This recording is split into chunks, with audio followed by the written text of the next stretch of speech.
آج اگر دنیا کی نوکری سے تمہیں خدا کی عبادت کرنے کی فرصت نہیں ملتی تو اگر اللہ ناراض ہو کر تمہاری نوکری چھڑا دے، تمہارے بیپار کو برباد کر دے، تمہارے گھر میں آگ لگا دے، تمہارے بچوں کو اٹھا لے، ان کو موت آ جائے، تو اس کے بعد بتاؤ کہ پھر کیا کرو گے؟ پھر بھی فرصت ملے گی نماز پڑھنے کی؟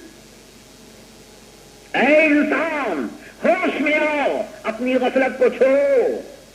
ما غرک بربک الکریم الذی خلقک فسواک، بتا تو صحیح کہ تجھ کو کس چیز نے مغرور بنا دیا ہے اس رب کے مقابلے میں جو تجھے دے رہا ہے، جس کی نعمتوں کی بارش تیرے اوپر ہو رہی ہے، اور تجھ سے اتنا بھی نہیں ہوتا کہ تم اس کے سامنے سر جھکا لے۔ ریزننگ کو اپیل کیا جاتا ہے، تمہاری فطرت کو اپیل کیا جاتا ہے، تم سے کہا جاتا کہ ما غرک بربک الکریم۔ آج شکایت کرتے ہوئے آتے ہیں کہ مولانا صاحب تعویذ دے دیجئے، نوکری نہیں ملتی، روزی میں برکت نہیں ہوتی، مولانا صاحب تعویذ دے دیجئے، اولاد نہیں ہوتی، بڑی تمنا اولاد کی، بڑی تمنا بیٹے کی، بڑی تمنا بیٹیوں کی۔ سبحان اللہ۔ اور جب پوچھا جائے کہ جس نے تمہیں بنایا، جس نے کھانے کو دیا، جس نے پینے کو دیا، کبھی اس کی نماز بھی پڑھتے ہو؟ تو گردن جھکا کر کہتے ہیں نہیں صاحب، نماز کی تو فرصت نہیں ملتی۔ انا للہ و انا الیہ راجعون۔ میرے آقا میرے مولا محمد رسول اللہ صلی اللہ تعالی علیہ وعلی آلہ وصحبہ وسلم جہاں ایک طرف تم کو یوں کہہ رہے ہیں کہ اللہ کی عبادت کرو، 5 وقت کی نماز تمہارے اوپر فرض کی جا رہی ہے اور اللہ کا حکم سنایا جا رہا ہے، وہاں پیارے محبوب کی یہ کیفیت ہے کہ ساری رات اللہ کی عبادت کے اندر کھڑے ہوئے ہیں، پائے مبارک سوج جاتے ہیں، آنکھوں سے آنسو جاری ہیں، اللہ کے سامنے رو رہے ہیں، اللہ کے سامنے گر گرا رہے ہیں۔ صحابہ عرض کرتے ہیں کہ یا رسول اللہ، آپ کے پاس تو گناہ ہے ہی نہیں، اور اگر آپ کے درجے کے، آپ کے سطح میں تو دوسروں کے گناہ معاف کیے جاتے ہیں، اگر کوئی بات ہوگی تو مالک ارشاد فرماتا ہے کہ ہم نے تو آپ کے اگلے اور پچھلے سب چیزیں معاف فرما دی، آپ اتنی عبادت کیوں کرتے؟ تو کیا پیارا جواب دیتے ہیں جناب رسول اکرم صلی اللہ علیہ وسلم، کیا فلا اکون عبدا شکورا، کیا میں اپنے کا شکر گزار بندہ نہ بنوں؟ یہ عبادت کا نمونہ دکھاتے ہیں کہ تم کو تمہارے رب کے سامنے کس طرح پیش آنا چاہیے، کہ تم اپنے آپ کو اس مولا کے ہاتھ میں دے دو، اپنی زندگی کو اس خدا کے لیے سمجھو۔ تمہاری زندگی ان کاموں کے لیے نہیں ہے جن کو تم کر رہے ہو، تمہاری زندگی اللہ کے لیے ہے، اللہ کے سامنے سر جھکاؤ، اسلام کے احکام کو قبول کرو، اور جس طریقے سے وہ رب تمہیں چلائے اس پر چلو۔ سب سے بڑا تعویذ روزی میں برکت کا، جو عزیمت لینے کے لیے آتے ہیں، جو حضرات میں ان سے عرض کر دیا کرتا ہوں کہ قرآن میں دیکھو سب سے بڑا تعویذ رب العالمین جل جلالہ فرماتا ہے کہ لئن شکرتم لأزیدنکم وَلَئِن كَفَرْتُمْ إِنَّ عَذَابِي لَشَدِيدٌ،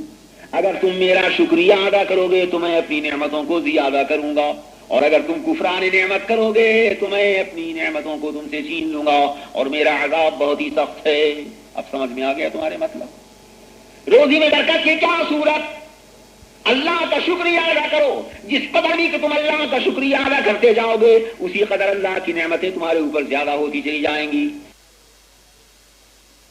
تو میرے محبوب صلی اللہ علیہ وسلم کی کیفیت یہ کہ تمہیں اور ہمیں تو حکم دیا جاتا ہے کہ رمضان میں روزے رکھو، اور خود میرے پیارے محبوب کی یہ کیفیت ہے کہ روزے پر روزے رکھتے چلے جا رہے ہیں، افطار ہی نہیں فرماتے۔ ہم اور تم افطار کے مکلف کیے گئے کہ شام ہو جائے، غروب آفتاب ہو جائے تو افطار کر لو، اور محبوب دو جہاں صلی اللہ علیہ وسلم افطار بھی نہیں فرماتے۔ تم سے ہم سے یہ کہا جا رہا ہے کہ مال جو اللہ نے دیا ہے اس کی زکوٰۃ نکالو، 40واں حصہ اس سیونگ پر جو تمہارے پاس بچا ہوا روپیہ ہے، بچا ہوا چاندی اور سونا، سال گزرنے پر اس پر زکوٰۃ نکال دو 40واں حصہ۔ تم سے تو یہ کہا جا رہا ہے، اور خود حضور انور صلی اللہ علیہ وسلم کی کیفیت کیا ہے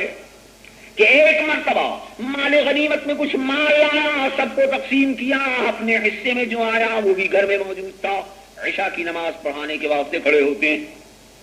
ادھر مقبر نے اقامت کہی، ادھر محبوب دو جہاں صلی اللہ علیہ وسلم مصلی کو چھوڑ کر گھر میں تشریف لے جاتے ہیں۔ تھوڑی دیر کے بعد واپس تشریف لاتے، نماز پڑھاتے۔ صحابہ نے بعد نماز کے پوچھا کہ یا رسول اللہ، یہ آج کیا ماجرا تھا کہ اقامت کے بعد جب قد قامت الصلاۃ کہا جائے تو سب کھڑے ہو جاتے ہیں، ہم نے صفیں باندھی اور آپ مصلی کو چھوڑ کر اندر تشریف لے گئی، کیا ماجرا؟ ارشاد فرماتے ہیں میرے پیارے محبوب کہ آج جو مال غنیمت میں ہمارے حصے میں مال آیا تھا، ہم نے وہ اللہ کے رستے میں خیرات کر دیا تھا، لیکن تھوڑے سے درہم باقی رہ گئے تھے۔ جب ہم نماز پڑھنے کے لیے کھڑے ہونے لگے تو دل میں خیال آیا کہ ابھی وہ درہم رکھے ہوئے ہیں، ہم نماز پڑھیں گے، دیر ہو جائے گی، جو مستحق ہیں وہ سو جائیں گے، ہمارے اوپر ایک رات ایسی گزرے گی جس میں ہمارے قبضے میں کچھ مال ہو۔ ہم دنیا میں مال جمع کرنے کے لیے پیدا نہیں ہوئے، ہم تو مال اللہ کی راہ میں لٹانے کے واسطے پیدا ہوئے ہیں۔ ذرا غور کیا؟ تمہیں زکات نکالنے کا حکم دے رہے ہیں، وہاں خود یہ کیفیت، تم سے یہ کہا جا رہا ہے کہ حج کرنے کے لیے اپنے گھر بار کو چھوڑ کر ایک کفنی کی وہ پہن کر اللہ کی بارگاہ میں لبیک کہتے ہوئے کم سے کم ایک بار تو عمر میں حاضر ہو جاؤ، اللہ کی تکلیفوں کو برداشت کرنے کے لیے تیار ہو جاؤ۔ اللہ کے عشق و محبت کا دعویٰ کیا ہے تو اللہ کے ساتھ کا تمہارے اوپر یہ حق ہے کہ ایک دن تو کم سے کم یہ دکھا دو، مولا کی بارگاہ میں اس نمونے کو پیش کر دو کہ کیسا مال، کیسی دولت، کیسی بیوی، کیسے بچے، کیسے دوست، کیسے احباب، کیسا بے باپ، سب چیزوں کو ڈھکا بتاؤ۔ یہ سوچو کہ ایک دن مرنا ہے، کفن اس طریقے سے ہوگا، وہی 3 کپڑے کفن کے ہوں گے، وہی 2 چادریں ہیں، ایک سر پر ایک کاندھوں پر ڈال رہا ہوں، ایک سے سطر کو ڈھک رہا ہوں، باقی سب کپڑوں کو چھوڑا، ننگے سر ننگے پیر مولا کی بارگاہ میں لبیک کا نعرہ بلند کرتا ہوا چلا جاؤں، دکھا دوں کہ مولا تیرے لیے میری جان، تیرے لیے میرا موت۔ تم سے یہ کہا جا رہا ہے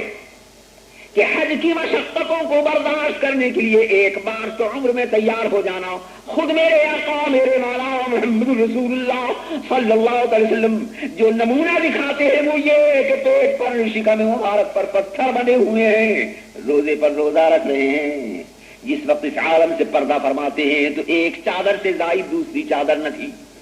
وہ چادر بھی ایسی تھی کہ حضرت عائشہ فرماتی ہے رضی اللہ تعالی عنہا کہ اگر سر کو ڈھکا جاتا تھا تو پیر کھل جاتے تھے اور پیر ڈھکے جاتے تھے تو سر کھل جاتا تھا۔ یہ متاع تھی محمد رسول اللہ صلی اللہ علیہ وسلم کی دولت کا عاری میں۔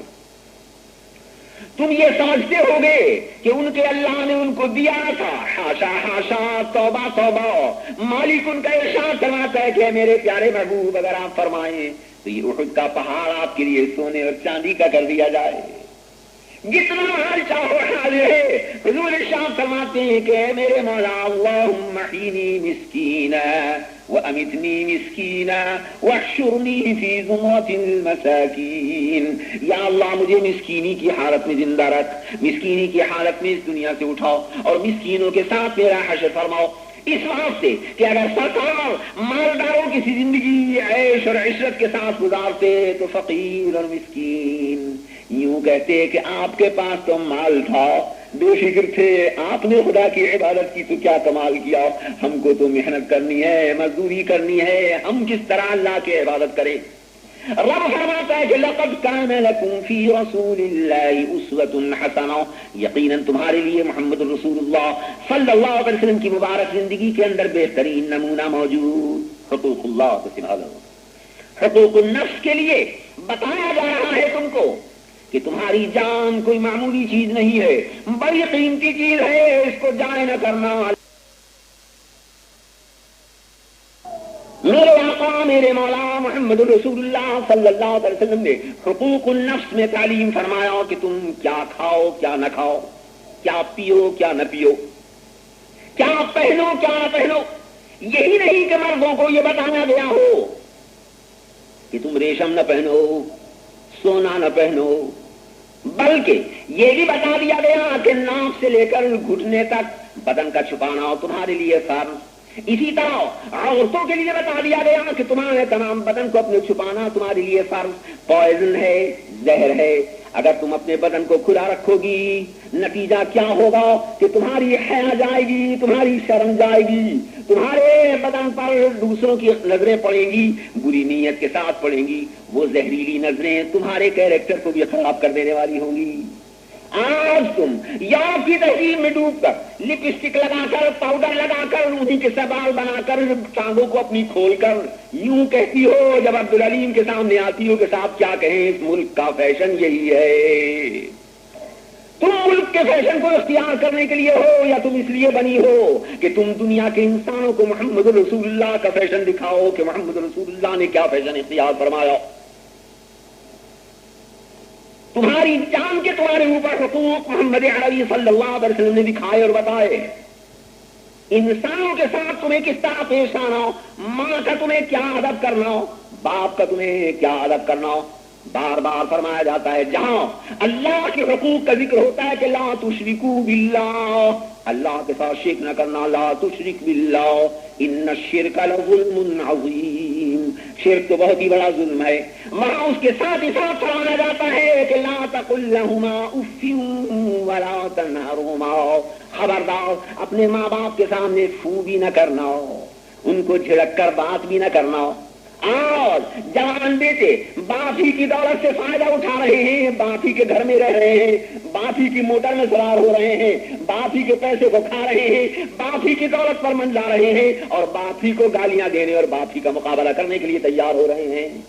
وہ سمجھ رہے ہیں کہ اپنے آپ کو ہلاک کر رہے ہیں. آج باپ کے دل کو دکھائیں گے, کل